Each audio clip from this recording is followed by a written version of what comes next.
اسلام کا آغاز کیسے ہوا؟ پیغمبر نے ایک ٹیلے پہ، ایک پہاڑی پہ کھڑے ہو کر کے کہا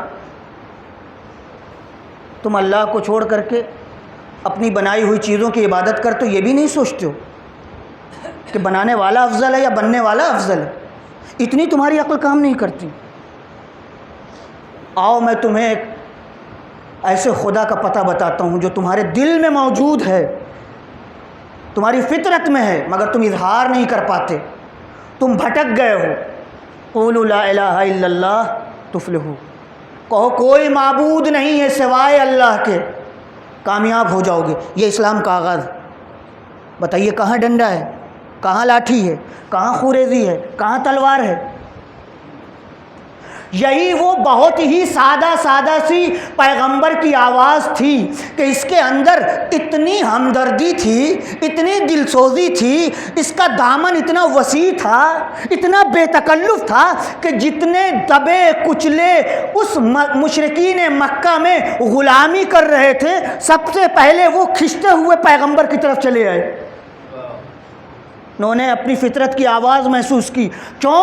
ان کے آقا ان پر ظلم کر رہے تھے، ان کے رؤسا ان پر ظلم کر رہے تھے، ان سے بیگاری لے رہے تھے، ان سے مزدوری لے رہے تھے، کھانا نہیں دیتے تھے، چپلوں سے ان کا استقبال کرتے تھے، زمین کے اوپر لٹا کر کے ان سے بھاری بھرکم وزنی چیزیں اٹھاتے تھے، اونٹوں کا جیسا سلوک، جانوروں جیسا سلوک۔ اب جب پیغمبر نے کہا کہ نہیں،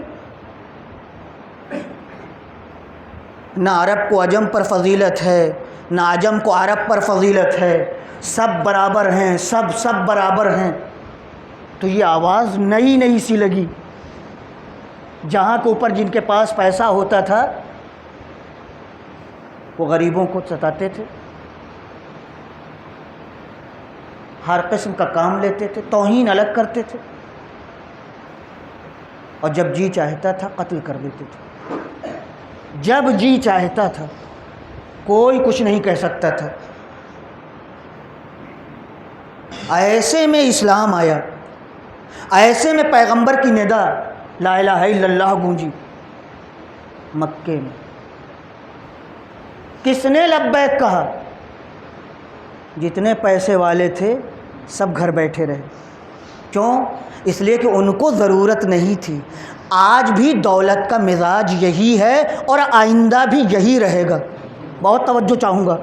دولت کا مزاج یہی ہے، وہ کبھی آخرت پر نظر نہیں کر سکتا۔ کیوں؟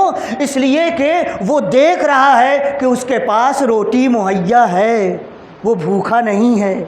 تو جس کا پیٹ نہیں جلتا، پھر وہ کسی کے بارے میں اور اپنی آخرت کے بارے میں بھی نہیں۔ یہی اس وقت بھی مزاج تھا، لیکن پیغمبر سب کے لیے آئے تھے۔ دین فقط کسی دبے کچلے یا غریب فقیر کے لیے نہیں ہے، سب کے لیے۔ کیوں؟ اس لیے کہ دین کا پیغام یہ ہے کہ ہم تمہیں خوشبخت کرنا چاہتے ہیں، سعید بنانا چاہتے ہیں، ہم تمہیں دنیا میں بھی اور آخرت میں بھی دونوں جگہ سرفراز کرنا، یہ دین کا پیغام ہے۔